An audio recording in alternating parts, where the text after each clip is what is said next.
We're neighbors. We are. Do you remember the first time I drunk almost tackled you on July 4th? Was this 10 years? No, it couldn't have been. I wasn't in real estate back then, really, or barely in real estate. Yes, you were.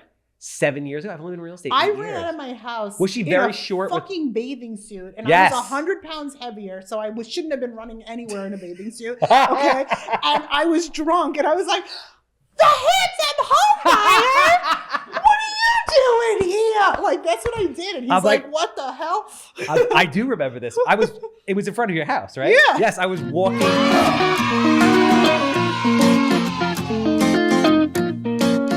All right, let's get into these before we get back into the other stuff. All right, ready?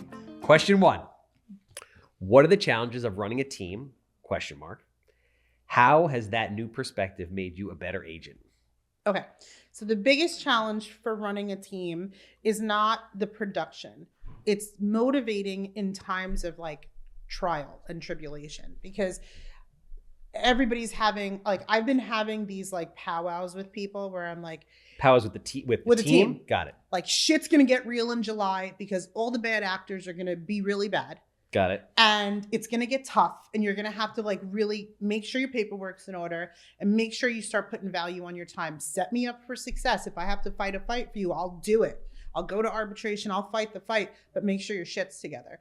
And I think keeping team members motivated in an already difficult feast or famine style real estate market that we're in is the biggest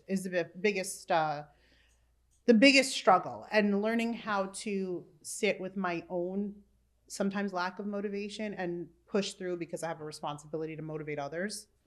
So I have a question offshot of that. Mm-hmm. It's kind of, I guess it's like a 2-part question. It's like, do you feel that having a team makes sense? And then I guess that's really affected by the second question, which is, why do you do it? 100%. I'm a big believer that nobody should be in real estate operating alone. I think really and truly the best way to service your clients is with a team. So every one of my listings, I bring an agent with me almost on every listing presentation. Okay. And I introduce them immediately to my sellers, and I say, listen, if you can't get me, you're going to talk to Rachel. If you can't get me, you're going to get Tommy. And Tommy's going to know everything that's going on your deal. If you can't get me, this is Amir. So there's always, now there's a value add, right? Because now they're not questioning commission, because they're not getting one realtor, they're getting 2 and then the other 13 that work on the team. Okay. So if I'm away or Rachel's away, somebody's still running your open house. Okay. Business flow doesn't get interrupted around my personal schedule. Okay. And around my other work commitments. So every 2 weeks we have an office meeting, but every week we have a recap. Where are you at with this person? Where are you at with this person? Everybody. Yep. So I'm very involved with the supervising and the negotiating strategy, because I think where a lot of brokers and agents miss out is they join these high split brokerages where there's 900 agents and one office manager. And I was talking to the guys about this before you came in. If I'm not actively out there, I don't know the problems you're facing. I don't know the pushback you're getting. How can I advise you? Yeah. How could I advocate for you? I'm going to give you my antiquated from when I did real estate 10 years ago. Real estate is an ever-changing marketplace, and the way people become conniving and also the way people practice business is different. So I'm actively practicing business alongside of my agents. Yeah, makes sense. So now they're coming to me. They're telling me their hurdle. We're collaborating with my know-how and their experience. I'm giving them a perspective on negotiating they wouldn't have gotten if they went to an office manager. And I'm also being exposed to an extension of me as a problem that they're facing. Hey, this is, okay, so you're doing this, you have an offer, great. Make sure you think about what's the motivation and what's the motivation of the seller, but also what's the motivation of the agent. If you're presenting an offer, make sure you're giving everything to that listing agent. Write out proof of funds, pre-approval, contact, ask the agent, do you have your own deal? Hey, it's cool if you have your own deal. Just let me know. I don't want to shit on your deal. You do that and build goodwill with that agent. If that deal doesn't go through, because a lot of deals you're sending out 5, 6, we talked about this, 8 contracts before someone signs. Yep. You know what? I put in one last year, in 1 month, I was the backup offer on 3 or 4 different houses in a month. Mhm. And I just kept calling every 2 days. Hey guys, just checking in. Is your buyer still moving forward? Hey, would you consider just allowing us to do an inspection just in case your buyer renegotiates on contract terms? Hey, do you mind if you send out a contract? If I get the contract signed and I hand deliver the check, would that get the deal done? You're now demonstrating, you're being a bit of a pain in the ass, but you're also demonstrating that you're going to get this shit to the finish line. No, without a doubt. So, keep going. No, that's fine. How do you vet the agents that you allow onto the team? That's the problem. I'm just like a big softie. And I'm like, oh, you're brand new. Okay. Come to mama. Because it's a lot of fucking work. It's a lot of fucking work. That was going to be like my kind of link into that question, which was when you think about it, it's kind of like why you do it. Because when you think about it from a dollars and cents perspective, you're obviously like, you're the shit. You're hard charging. You know how to negotiate. You have a good social circle. You do a lot of business, but there's only like a certain amount of hours in the day. You also have a husband and 2 kids, right? So the question kind of is if you weren't helping the team and you were just going on your own, could you be doing more business because, there's only a certain amount of hours in the day? Yeah, does it make financial sense, I wonder, often to have a team? No, I could make more money, but you want to know something? Like, I don't know. I come from like an abundance mentality. Like if I could help the people that work with me make money, I'm okay making a little less because I know that if I need to go away for a week, I could be like, hey guys, I need you guys to take care of everything. And they will. Nice. And like the agents in my team, okay, like it's our team. We are a team. It's not my team, it's our team. And we have a group chat that's just forever running with like questions. Hey, anyone know this? Hey, anyone know that? And I do not allow for like fee for service in my office. Like if you need someone to cover your client, you need them to cover your client. And that's it. And that's what I expect you to do. I give you guys leads every day. And this is your contribution to the team, helping your teammates, helping me. There's again, you have like a holiday weekend and I'm like, hello, up. I said, if you guys are so busy with ups, I don't need to spend $5,000 a month on Zillow. Just let me know. What's an up? A lead. Oh, okay. Buyer lead. Got seller, it. Blah, blah, blah, up. I give out a lot of stuff. Where does the majority of your lead flow come from, would you say? Sellers come from me just from historically like recommendation. Buyer leads like directs because I have a large listing portfolio and Zillow. Yeah. And I hate that. I hate that some Shun God brokers back in the day sold off the reciprocity rights to our own listings and got paid. And now there's an RLS and an MLS and we lose all of our information that we worked so hard to get. Now we got to spend all this thousands of dollars to get buyer leads back. How do you feel the whole July NAR thing is going to impact that? I think that there's going to be a thinning out of the brokers, of realtors. Yeah. And I think it's way overdue. Everyone had a 3-day weekend and found a Groupon and they became a real estate agent. Yes. And I don't think that you should be able to practice real estate unless you're under the supervision because you just passed some arbitrary class. Like there is understanding and real world experience that needs to happen. You're helping people make the biggest financial decision of their life. And and this was a big thing for me. Like when I was up in NYSAR, like a few years ago, when I was vocally advocating for getting rid of grandfathered in brokers. If a lawyer and a doctor need continuing ed, so do you. Yeah. I don't care that you've been licensed since 80s. No, I agree 110%. I'm just curious to know in a Zillow standpoint, right? Yeah. When someone is calling because they think they're calling the listing agent, but it's a Zillow thing. Mm-hmm. And you basically need paperwork on these people. Yeah. What does that look like? Like you have to be able to like bill report, show value, and get them to execute on this. I'm going to tell you, I've been saying this over and over again. It's not a secret for my team. Every realtor should do this. You don't call the doctor when you got a hemorrhoid on the phone. You make an appointment, you go meet the doctor at the doctor's office. He checks your ass, right? So when you're looking to purchase something, I'm being serious. Like, you know, we undervalue our time, and we're always made out to be like, it's so easy to be a realtor. Like, I'm a therapist. I'm a like security enforcer. I'm a moving company. I clean shit.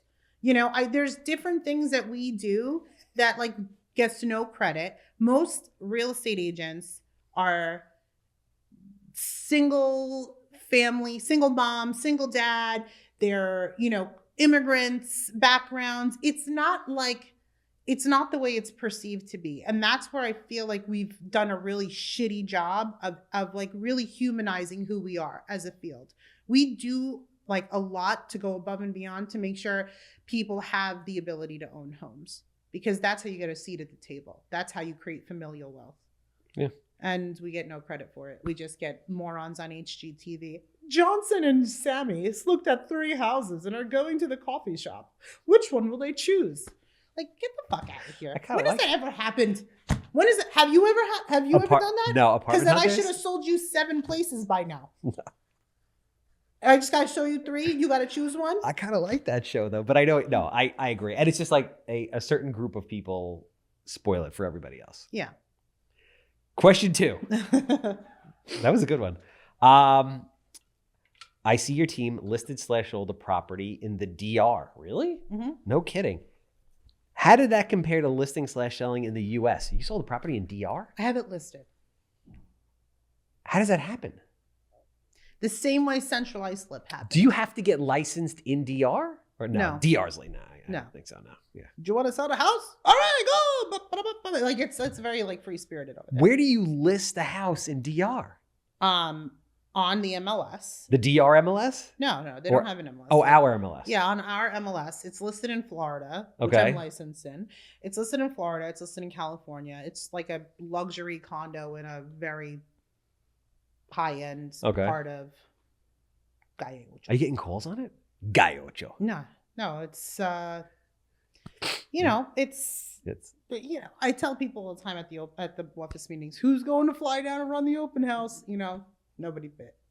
But we're just here to like kind of. It's still pretty cool. It's totally cool. Look, I will, if I'm licensed, I will sell it. But I am also not one of those people that believes that if I'm licensed, I should sell everything. There's certain things I shouldn't be selling because I really don't know enough about it.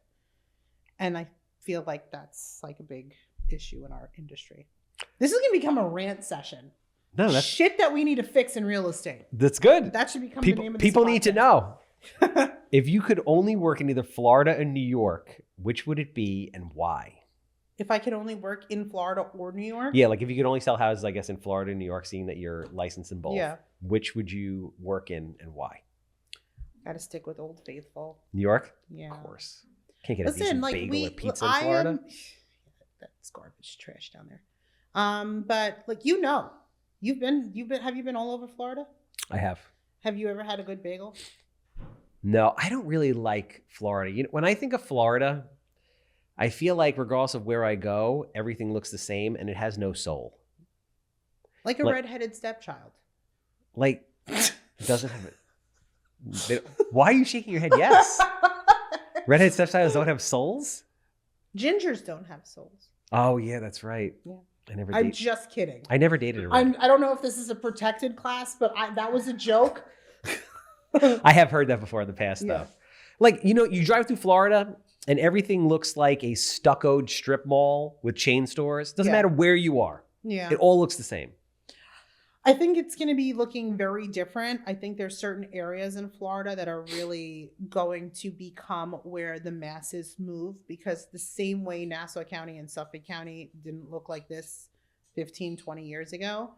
Everyone got priced out of Queens and Brooklyn, and then they moved out here. And now Florida's going to be very different, a very different landscape. And because there's been so much Northeast migration, I think we're going to bring a lot of like that fun ethnic restaurant and all the proper like specialty shops. I think it's going to be a very different space. Yeah, no, I love New York. Even though like what I've come to realize recently is that even though New York is like hyper competitive and you might not be able to necessarily do the volume in New York that you can do at other places, but you have the ability to make the most money in New York, I think. But you also have the ability to spend the most money. Yes. But it also depends on lifestyle too and how you live. Like you don't have to, you can live a certain type of more modest lifestyle if you want. It is Yeah. expensive. I will give you that. Yes. Like taxes, all that stuff. Yes. Yeah. I don't know. I guess I kind of feel like, the thing in New York is I really do feel like there's just too many realtors. I think it's everywhere. Yeah, but think about this, right? Yes, first of all, there's too many everything, but 95% of them don't do shit. 60% of realtors on Long Island never did one deal last year. 5% of the realtors do all the business. It's like, so what does it matter? But there'll be those same people that'll come out and after you've done like a phenomenal job on like, really cultivating a lead, they'll be like, I'll do it for blank percent. And then you speak to people's pocket and they're like, well, I need every dollar I can get because I'm relocating to Idaho. You know what I mean? Or whatever the hell it is. North Carolina. Yeah, North Carolina. I'm going to Greensboro. Yes. Yeah. Do you have a lot of that though? Yeah. Do you lose the lead because of it? No, I tell them they'll call me back in 6 months or however long they sign with the other agent when they're ready to actually sell and make more money. Yeah. I'm not a budget broker.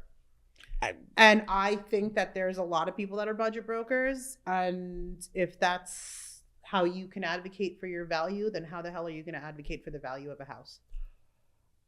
I agree with you 1,000,000%. Because people, like if you're not showing your value, then it's all about price. Yeah. And basically then agents have no value. So this is what I think we started saying, and then like, the ADD tangent kicked in, but this is like what happened?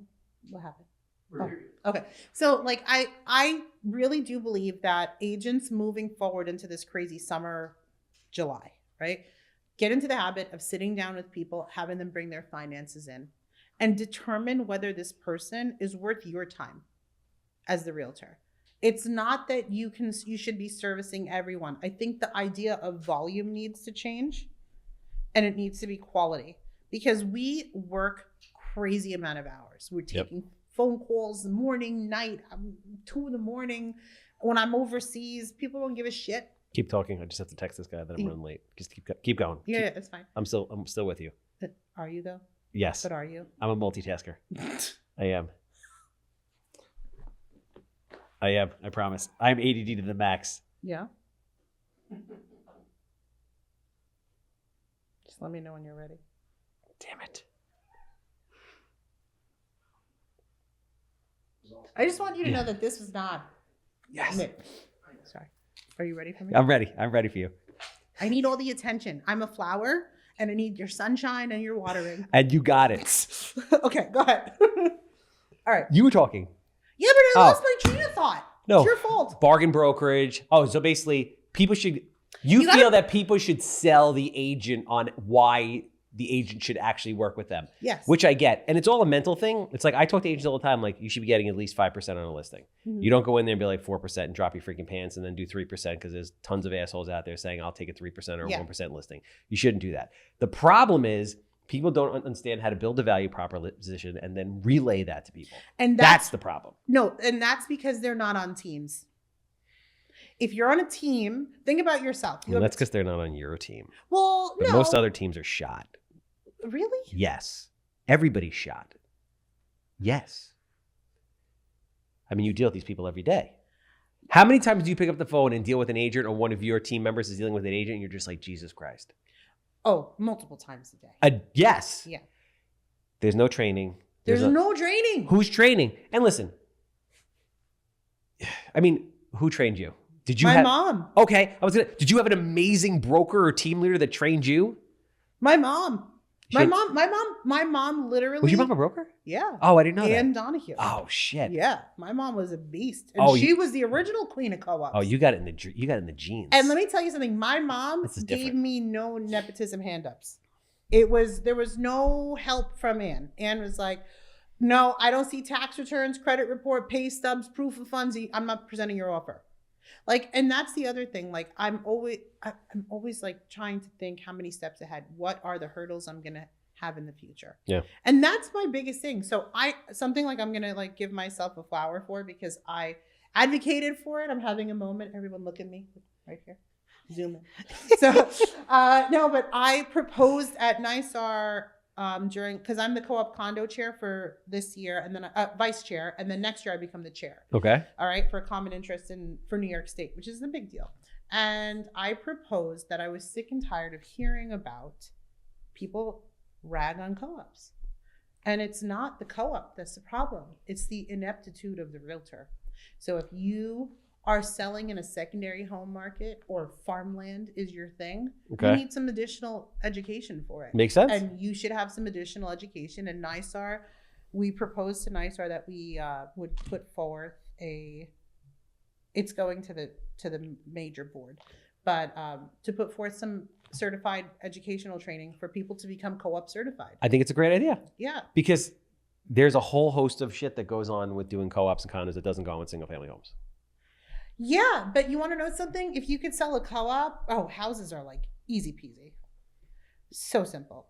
There's so many, there's like half the mitigating factors. And where people like shit on co-ops because the price point is low, I'm like, I make a lot more in volume than you because you're competing against a lot smaller of people. Like everyone's like intimidated by co-ops and they don't need to be. It's everyone's entryway into home ownership. You and I had a social media disagreement on co-ops and condos. I just want to lay it out because it's not necessarily that I don't like co-ops or condos.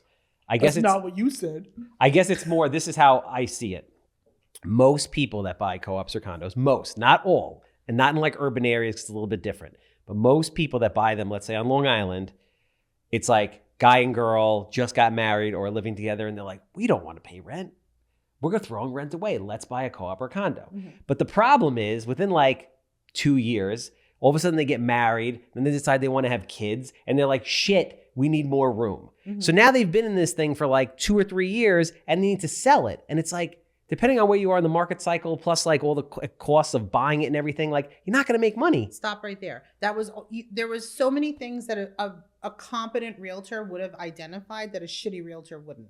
So like if you call me up and you tell me that, you run that scenario with me, we're getting married, blah, blah, blah. Okay. My first question is, how long do you plan on staying in this place? If you plan on staying here for 2 to 5 years, then knowing that a 1-bedroom will be an option for you. If you plan on staying here a little longer, or you plan on having an expansion of your family, perhaps look at a 2-bedroom. Or let's look at places that don't have a flip tax or can allow you to turn this into an investment property when you're looking to upsize in the future. You can sublet in this development, but not this one.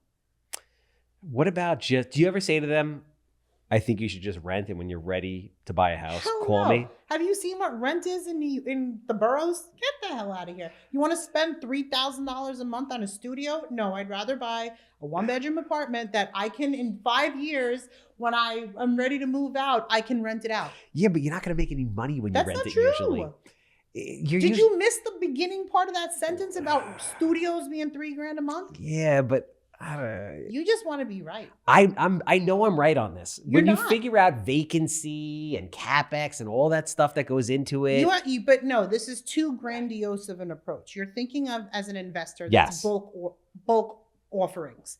As a first-time home buyer, right? If you're locking in your rate now, yes, and you're locking in your inflation and all these things that are going on, you can't control, right? You buy something, it costs you $1,700 to own it. In 5 years, it will appreciate. Rent values never drop. Rent only goes up. For the most part, yes, I agree with you. But to your point also, these people are not like professional investors. But they're not equipped to handle it. That's not true. And if they're not making double-digit returns on their money, which they're not going to be, it just doesn't make sense. Again, your level of like mass acquisition, I understand that. But for most people, having one apartment that they can make a couple $100,000 if they end up selling it in 15 or 20 years. Okay, like look at the price spread on 1-bedrooms in Queens. Okay, 1-bedrooms for the longest time went for $150 for a 1-bedroom in Queens. 2-bedrooms. Co-ops? Yeah, co-ops. Okay. Co-ops. Okay. Right now, 1 bed. See, it wasn't gas. It wasn't gas. I promise you, it wasn't gas. It was his healthy gut health. It was that gut health. That's why you don't sit on a vibrating item. I guess, I mean, you could, but that's different. That's a different podcast. In general. It's a whole different story.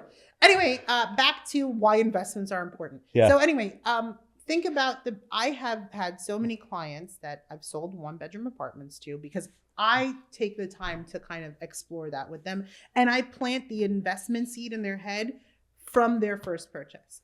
Know that if you buy this one, right now, I rent these out for this amount of money. Your cost of living is $300 less. You're already making a profit on the rental income. And now if you sell it in 5 years and it appreciates 20% or 10 years and it appreciates 20%, you could either sell it or you can continue to rent it, and rent only goes up. If it cash flows at a level that makes sense from day one, I could sign off on that. I typically don't see it.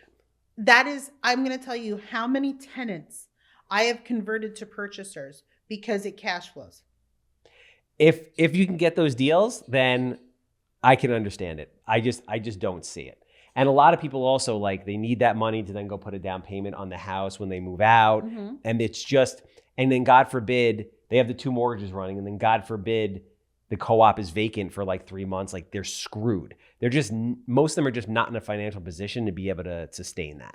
I don't know. Maybe it's like a geographical thing. I don't find that to be the case. I find a lot of people in Queens are moving up, whether they are getting time on as a cop or a teacher, nurse, or they're just moving up in their job. And then they all want to see if they can hold on to the property because they understand the value in owning. Yeah, I get it. I do. You just want to be right. No, you don't want me to be right. We can agree to disagree. We can't because I'm right. Next co-op sale, I want you to shoot me over the numbers and I want to underwrite it like a deal. I mean, which one do you want? I've got 4 deal sheets out from last week. Shoot me over any of them. Okay. I want to look at them. I want to look at them and be like, okay, taking out a mortgage of this, I'm going to do all the deductions for vacancy and all that stuff and the risk factor and say, okay, what am I making on this, if anything? But you're forgetting these are people buying it as an end user. Well, yeah, but still, like, you have to budget for a vacancy because what happens if it is vacant, right? If you're living in it, you don't have to budget for a vacancy. No, I'm saying if you were going to rent it. That's off the bat. Because the bank, so for example, if you have this condo and now you're going to buy a house, or this co-op and you're going to buy a house, when the bank looks at the income, the rental income, they're going to discount it. Okay, let's try to math this in a different way. Okay, if you're paying $2,000 a month to rent a place, yes, okay, and you rent a place for 4 years, got it. Okay, you're at just under $100,000. Okay. Okay. Yes. If you can own a place mm-hmm. that you would, if you had to turn around and rent it today, you were $100 in the red every month. And then the following year you were $50. And then the following year you're $25. And then at the 4th year, you're breaking even. Okay. All that money you've spent, you've built equity with. Because remember, when you pay off your mortgage, they're not going to hold that 30. You're not paying 30 years of interest. Yeah, but okay. I get what you're saying. But then you also have to figure, like, did the market go up or not? And if so, how much? You have all the costs associated with buying it, right? Mm-hmm. All your closing costs. And then you have all the costs associated with selling it, real estate commissions, et cetera. Right. So when you really play it out, if you don't hit the timing just right, you're not making any money. Most people don't save as good as they should. Yes. And buying a place saves the money that they would have never bought. That I will give you. And listen, I'm weird. And I make my living doing this. I don't really, I look at a place to live as an expense. I don't look at it as an asset because it's not generating money for you on a daily basis. Mm-hmm. So that's my thing. I also don't see the value of owning a home that I live in, especially now that I don't have kids. Maybe I have commitment problems. I don't know. That's not the point. The point is that I'm not the best person to ask. But in general, it is for savings for the majority of America, which is important. Yes. And I think that in the instance where somebody's intention is to save, yes, right, and they don't, now they've built this equity that they would not have built any other way. 1,000%. And if they were able to save and maintain the ownership of that property, then it's even better. Then they can buy a second place. No, you're 1,000,000% right. But like I'd always like I'd love Can to. you just have him say that one more time so it's really clear? I know I will give credit where credit is due. I want to sit down and kind of like I would love to use my parents' house as an example, which you know because you live right in that area. Yeah. But because sometimes I think, is owning a home over a 30-year period, are you really making money or is it really just a forced savings? Because when you factor in like, you know, my parents bought a house on the water for $100,000 back in 1981 or some shit. You know, here we are in 2024. Yeah, it's worth like seven figures plus at this point. But taxes, the bulkhead twice, the pool, Right. like when you put all these things into it, is it just a forced savings account? And that might be okay. Well, I think also the approach is if you can pay down your mortgage, if you're comfortable where you are, depending upon what your rate is, right? But if you can pay down your mortgage and, you know, shorten the lifespan so you don't have as much interest like accruing, because most of the time over the 30-year span, your interest like duplicates what your lending amount is. Yes. So being able to say, okay, I'm taking my tax return or my bonus this year and I'm applying it towards the principal only. Don't just send a bill, like a check, because then they apply towards the interest. But you got to make a principal contribution. It shortens the lifespan, shortens the interest. No, 100%. But you're also talking about a level of responsibility that most people don't have. But under those circumstances, very smart. That's 100% the way to do it. I don't know if I want to take credit for this, but I feel like I've steered a lot of people away from renting and showed them how to become homeowners and set them on a healthy financial path. But with all those things that you just said and explaining it, and I'm happy that we had that conversation now because it opens my eyes up to it, because I was just looking at it from a straight like professional investor, doesn't make sense type of way. Yeah. When you put all those things together, it makes a lot more sense. Well, thanks. I learned you something real good. All right, we're gonna rip out one more question because believe it or not, we've been going for over an hour. You believe that? Has it been an hour? These things fly. You need one of these. This has been like, You'd be but great. this has been very professional. I thought things were gonna like turn, like we were gonna have ridiculous conversations. Go ahead. All right, let me. Scott, which one do you want to? What do you think is the best out of 5, 6, and 7? Just for fun, favorite Bad Bunny song? I did. Damn, you're good, man. I did. Borderline, a little bit creepy with the level of research. No, but let me tell you something. But- First of all, I'm like bad mommy, but like in a good way, because like who brings their 10-year-old to see Bad Bunny? I did. You're welcome. And Benito, while he was on the stage, pointed at RJ because he was clearly the smallest person there because he turned 10. And he had on a little cowboy hat and he went like this, and RJ's like, Mommy, he pointed at me. I'm like, you're like practically best friends now. Aw, Yeah. that's cool. So shout out to Benito. Let's go. But Wow. favorite song is Nadia Sabe. Makes you feel things. What does it say? Nadia Sabe. Nadia Sabe. Mm-hmm. I feel like that's your music though. Yeah, I was Spanish in a previous life. Yeah. Did you ever do your 23andMe? No. You should have one of them. Order it, spit in it so it doesn't tether to the government doesn't know it's you. I think they know. It's just going to come back Russian, Polish, Jew, Sicilian, I think. And then you're going to be like, oh my God, I'm 40% Syrian. And then we're going to find out we're cousins. That is very true. I remember, Amanda did it. And she's always like, I'm 100% Italian from like Calabria. And then it comes back that she's like from Levant, which means she's like nothing, not anywhere near Italian. Wait, you mean like the Levantine like peninsula? Like she's Yes. Middle Eastern? Yes. Oh, I thought like you said like a different town. That's why I was rolling my eyes. I was like, No, she's no, not no, from no, Calabria. no, She's no, from no. Calabria. She's like from what is now like Israel and all that. Yeah. So there you go. I guess you never know. Commit. You never. That's your people. I've never dated a Jewish girl. Well, she's not Jewish. She's Italian. That is, but not really. She's apparently Israeli, but On the low. they settled in Italy. So you know what? Maybe I should do it. Fuck it. You should propose right now. Call her up. No, I meant do 23andMe. Oh. The proposal's a little bit drastic. I mean, that would get a lot of views.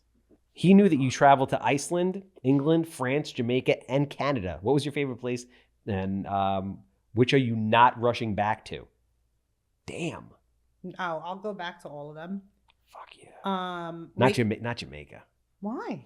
I go to Jamaica. I've been to Jamaica probably 20 times. You like Jamaica? I love Jamaica. Really? I am Jamaican in a previous life. Huh? No, I know not Jamaica. No, I went to Jamaica not that long last year. Where did you go? I didn't like it. Some like resort that was supposed to be nice that wasn't. The people weren't really nice. The weather sucked. What? It was. Did you go to Jamaica, Queens? No, I've been to Jamaica twice. I went once when I was 21 years old for spring break, and that was cool. Mm-hmm. Except for the fact that was before they had that road to Negril, so it was really bumpy, and I threw up in a bag because I get seasick in a bathtub. Then the second time, it just Says the guy that lived on the water his whole life. Go ahead. But I go out on the bay. It's calm. You put me in the ocean, like I went whale watching in summer camp, and no. Your kids go to camp? Can I answer that? Leo? Who is it? It's Leo. Who's Leo? Do you speak Spanish? He's my foreman. Okay. Oh, I can't. Buenos dias. I'm finishing a podcast. Let me call you back as soon as I'm done. We'll be back in 5 minutes. Go ahead. Right, I'm under fire right now. I'm off. I'm all over the place today. All right, so we gotta wrap this up. Yeah. So I appreciate you. Did we figure anything out? Yeah, we did. We talked about a lot. First of all, we talked about a lot of great shit. I want you to know that. First of all, we talked about condos and co-ops, and you opened up my eyes to a lot of things that I wouldn't have, a different perspective, which I appreciate. Okay. Thank you. You helped me grow as a person today. Then today was a successful day for me. And for me. Yeah. Right? So you also gave me very good perspective. You also gave a lot of people very good perspective on how you should position yourself as an agent, value proposition, and teams. Because my opinion before having a conversation with you, and I still think this, just not with your team, just with most other people's teams, is that teams don't make sense. I think it makes sense in your case because you offer a certain level of value that most other team leaders don't. Because I think most other team leaders just think, you know what? I don't want to work anymore.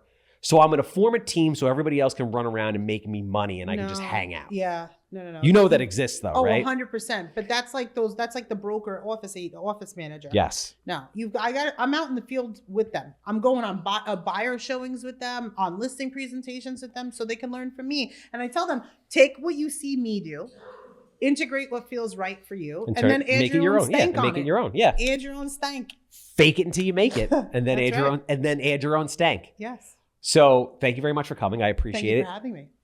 Thank you for showing and enlightening and helping me grow. If anybody's out there is obviously looking to buy or sell or looking to join an amazing team, because there aren't that many. Aw, thank you. How do they get in touch with you?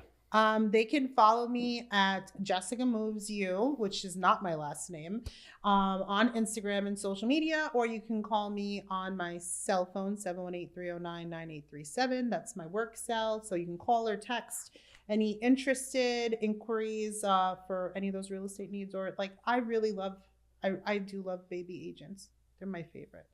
So if you're a baby agent, come to mama.